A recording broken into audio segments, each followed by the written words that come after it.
IPL এর দলগুলোকে নিয়ে আলাদা আলাদা ভিডিও তো করলাম। দলগুলো কেমন হয়েছে, তাদের ক্যাপ্টেন, কোচিং স্টাফ, দামি ক্রিকেটার, তিনজন আলাদা স্টার ক্রিকেটার, শক্তি, দুর্বলতা সবকিছু বিশ্লেষণ শেষে প্রেডিকশন করেছিলাম। মোটা দাগের প্রেডিকশন। এই আলোচনাটা মোটা দাগের প্রেডিকশনের না, একেবারে পিন পয়েন্ট প্রেডিকশনের। পাওয়ার র্যাঙ্কিং, ফেভারিট র্যাঙ্কিং। আইপিএল শুরু হওয়ার ঠিক আগে আগে যদি একটা ওই রকম ফেভারিট র্যাঙ্কিং করি, তাহলে শিরোপা জয়ের হিসাবে 1 থেকে 10 নম্বরে কোন দলকে কোথায় রাখবো, আমি তো রাখছি, আমার সঙ্গে আপনি মিলিয়ে নিতে পারেন।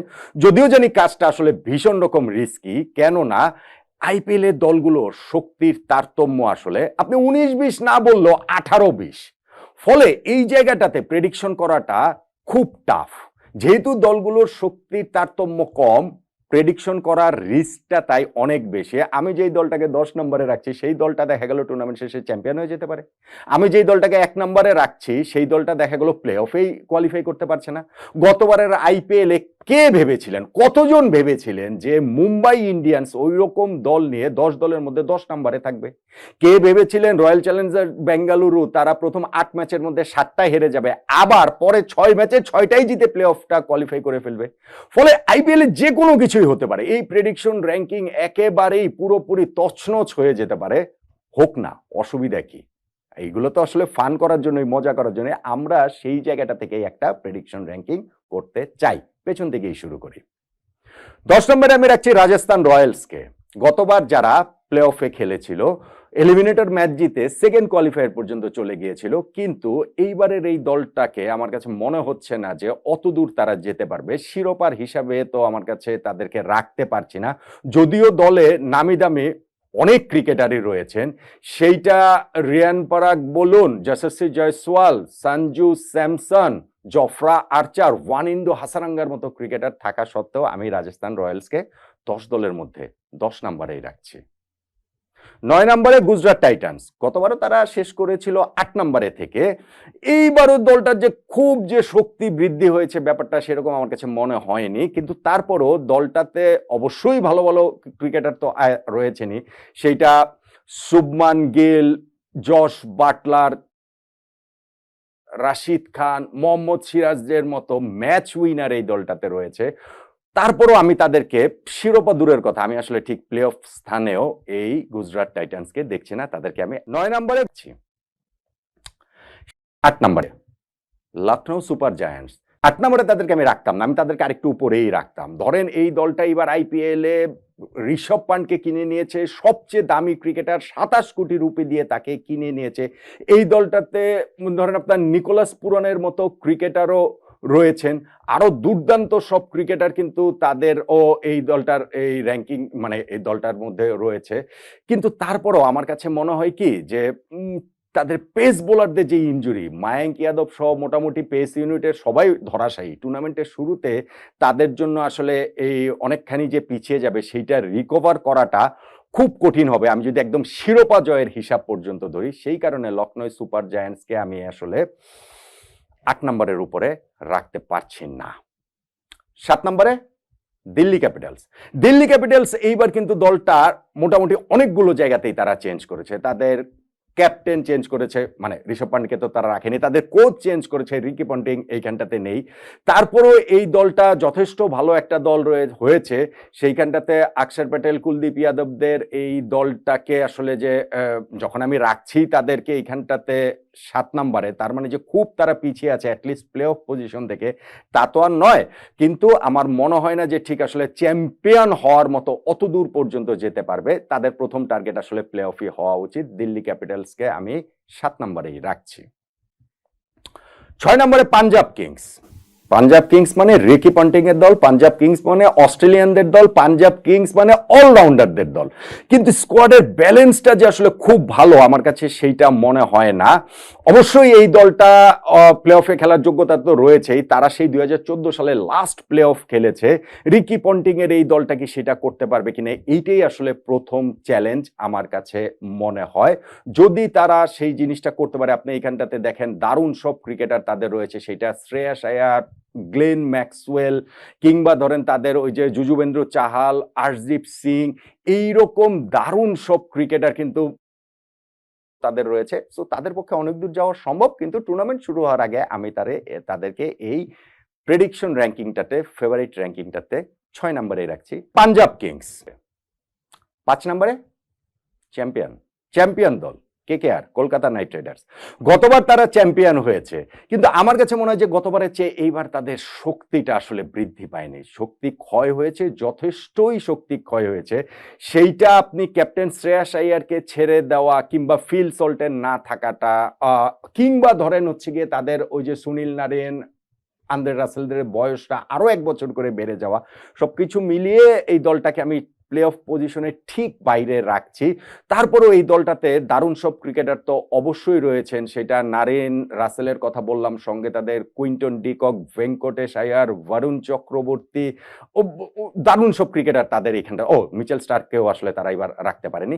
এই কারণে গতবারের চ্যাম্পিয়ন দলটাকে আমি প্লে অফ পজিশনে ঠিক বাইরে 5 নম্বরে রাখছি। 4 নম্বরে মুম্বাই ইন্ডিয়ান্স। আমার ধারণা মুম্বাই এবার একটা স্ট্রং কামব্যাক দিবে। গতবার তারা যে 10 নম্বরে থেকে শেষ করেছে, সেইখান থেকে তাদের এবার একটা খুব ভালো প্রত্যাবর্তন হবে। আইপিএলে 5 বারের শিরোপাজয়ী, সর্বোচ্চ 5 বারের যুগ্মভাবে চেন্নাই সুপার কিংসের সঙ্গে। সো এইবার তারা আরেকটা শিরোপা জিতলেও সেটা খুব একটা অবাক হওয়ার কিছু থাকবে না। প্লে অফের 4 দলের মধ্যে রাখছি, সো সেক্ষেত্রে অবাক হওয়ার আর কি রয়েছে। রোহিত শর্মা বলেন কিংবা এখানটাতে তাদের যে গতবারের, এই যে দেখেন গতবার তারা 10 দলের মধ্যে 10 নম্বরে ছিল, কিন্তু তারা কিন্তু কোর গ্রুপটা মোটামুটি ধরে রেখেছে। রোহিত শর্মা সঙ্গে তিলক ভার্মা, সূর্য কুমার যাদব, হার্দিক পান্ডিয়া, জাসপ্রীত বুমরা, সঙ্গে বুমরার সঙ্গে আবার হচ্ছে যে বোল্টের যে পার্টনারশিপ, বোল্টকে তারা এবারে নিয়ে এসেছে, মিচ সেন্টনারকে তারা এনেছে। আমি মুম্বাই ইন্ডিয়ান্সের যেটা বললাম যে একটা স্ট্রং কামব্যাক এক্সপেক্ট করছি, তাদেরকে আমি 4 নম্বরে রাখছি। 3 নম্বরে আইপিএল এর আরেক ফেভারিট দল, সবসময়ের ফেভারিট দল চেন্নাই সুপার কিংস। তারাও হচ্ছে গিয়ে মুম্বাই ইন্ডিয়ান্সের সঙ্গে যুগ্মভাবে সর্বোচ্চ হচ্ছে গিয়ে 5 বার শিরোপা জিতেছে। গতবার জাস্ট একটুর জন্য প্লে অফ পজিশনটা তারা মিস করেছে নেট রান রেটে পিছিয়ে থাকার কারণে। গতবার চেন্নাই সুপার কিংস নিয়ে আমাদের একটা বাড়তি আগ্রহের জায়গা ছিল, কারণ মুস্তাফিজুর রহমান খেলেছেন। এবার তো আর খেলছেন না, এবার তো বাংলাদেশের কোনো ক্রিকেটারই নেই। কিন্তু এই যে দলটা চেন্নাই সুপার কিংস, তাদের দল মানেই মহেন্দ্র সিং ধোনির দল। ধোনির এটা লাস্ট আইপিএল হবে কিনা, গত কয়েকটা আইপিএল ধরেই সেই আলোচনাটা হচ্ছে। সো লাস্ট আইপিএল কি শিরোপায় তাকে বিদায় দিতে পারবে কিনা, সেরকম একটা ব্যাপার রয়েছে। আর দলটা হচ্ছে কি খুবই ব্যালেন্সড এই দল, সেখানে ঋতুরাজ গায়কোয়াড়, রাচিন রবীন্দ্র, শিবম দুবে, মাথিসা পাথিরানা, কিম সবচেয়ে বেশি করে তাদের যে স্পিন অ্যাটাকটা, অশ্বিন, জাদেজা এবং নূর, এই স্পিন ট্রায়ো, স্পেশালি যদি চিপকের উইকেট তাদেরকে অ্যাসিস্ট করে, তাহলে এই চেন্নাইয়ের পক্ষে শিরোপা জয়টা খুবই সম্ভব। আমি তাদের টুর্নামেন্ট শুরু হওয়ার আগে ফেভারিট র্যাঙ্কিং এ 3 নম্বরে রাখছি। 2 নম্বরে আরসিবি, রয়্যাল চ্যালেঞ্জার্স বেঙ্গালুরু। অনেকেই আমার সঙ্গে একমত হবেন না, কেননা কাগজে কলমে দেখলে যে ঠিক রয়্যাল চ্যালেঞ্জার্স বেঙ্গালুরু 2 নম্বরে থাকার মতো বা শিরোপা জয়ের সবচেয়ে ফেভারিট 2টা দলের মধ্যে, সেটা অনেকে নাও মনে হতে পারে। আমার ওই জায়গাটাতে যে কিছুটা গাট ফিলিং কাজ করছে না তা নয়, আমার মনে হচ্ছে যে এইবারের এই দলটা যেইখানটাতে হচ্ছে গিয়ে বিরাট কোহলি তার 18 নম্বর সিজন খেলছেন, 18 নম্বর জার্সি পরে। আগের 17 সিজনে কখনোই তারা শিরোপা জিততে পারেনি। এইবার তাদের আসলে ওইরকম একটা চান্স তৈরি হলেও হতে পারে। বিরাট কোহলির সঙ্গে এখানে ফিল সল্ট, রজত পাতিদার, তার একটা নতুন অ্যাপ্রোচে এইবারের আইপিএলটা খেলার চেষ্টা করছি। স্পেশালি তাদের বোলিংটা এইবার ভালো, এই যেটা আমরা আরসিবি সম্পর্কে খুব বেশি বলতে পারি না সাম্প্রতিক সিজনগুলোতে বা কোনো সিজনটাতেই। সেখানে ভুবনেশ্বর কুমার, জশ হ্যাজেলউডের মতো বোলার তাদের এই র্যাঙ্কটাতে রয়েছে। সো আমার কাছে মনে হয় যে আরসিবির পক্ষে আসলে এইবার অবশেষে প্রথম শিরোপা জয় সম্ভব, খুবই সম্ভব। আমি তাদেরকে 2 নম্বরে রাখছি। 1 নম্বর সানরাইজার্স হায়দ্রাবাদ। গতবার যারা রানার্স আপ হয়েছে, গতবার যারা টি-20তে একটা মানে ভিন্ন অ্যাপ্রোচ, মানে কি যে অ্যাপ্রোচটা সেম ছিল কিন্তু সেইটাকে একটা ভিন্ন লেভেলে তারা নিয়ে গেছে। আলট্রা অ্যাটাকিং যে স্টাইলটা তাদের, স্পেশালি তাদের ওই ব্যাটিংয়ের, এবং সেইটা তারা এইবারও নিঃসন্দেহে অব্যাহত রাখবে, কেননা গতবারের সেই কোর গ্রুপটা থেকে তারা ধরে রেখেছে। অভিষেক শর্মা, ট্রাভিস হেড, নীতিশ কুমার রেড্ডি, তাদের সঙ্গে ঈশান কিষানও এইবার আসলে আবার যোগ হয়ে গিয়েছেন। তাদের ওই বোলিং ইউনিটটাও হচ্ছে গিয়ে আসলে আমার কাছে মনে হয় যে খুবই ভালো, প্যাট কামিন্সের নেতৃত্বাধীন যে বোলিং ইউনিটটা। সো আমার কাছে মনে হয় যে আরসিবি, কি বলে চলো, আরসিবি তো না, এই সানরাইজার্স হায়দ্রাবাদের এইবার যদি তারা গতবার চূড়ান্ত সাফল্যটা তারা একটুর জন্য পায়নি, রানার্স আপ হয়ে তাদের থেমে থাকতে হয়েছে, এইবার যদি তারা সেই চূড়ান্ত সাফল্যটা পায়, অবশ্যই তাদের যেই খেলা তাদের যে প্লেইং স্টাইল সেটা হচ্ছে গিয়ে high risk high reward style, সেই স্টাইলটাতে এবার যদি তারা সেই চূড়ান্ত সাফল্যটা পায় তাহলে বাকি দলগুলোকেও আইপিএল এর এইবারই অনেকে কপি করবে, বাকি দলগুলোকে তখন ওই ওই স্টাইলে খেলা ছাড়া বা ওই অ্যাপ্রোচে যাওয়া ছাড়া আর কোনো উপায় থাকবে না। আমরা হয়তো টি-20 ক্রিকেটকে আরেকটা মাত্রাতে দেখতে পাবো। আইপিএল শুরু হওয়ার আগের ফেভারিট র্যাঙ্কিংয়ে আমার কাছে তাই ১ নাম্বার ফেভারিট এইবার, হেনরিক ক্লাসেনের কথা বলতেই ভুলে গেছি। এইবার ১ নাম্বার ফেভারিট এই সানরাইজার্স হায়দ্রাবাদ।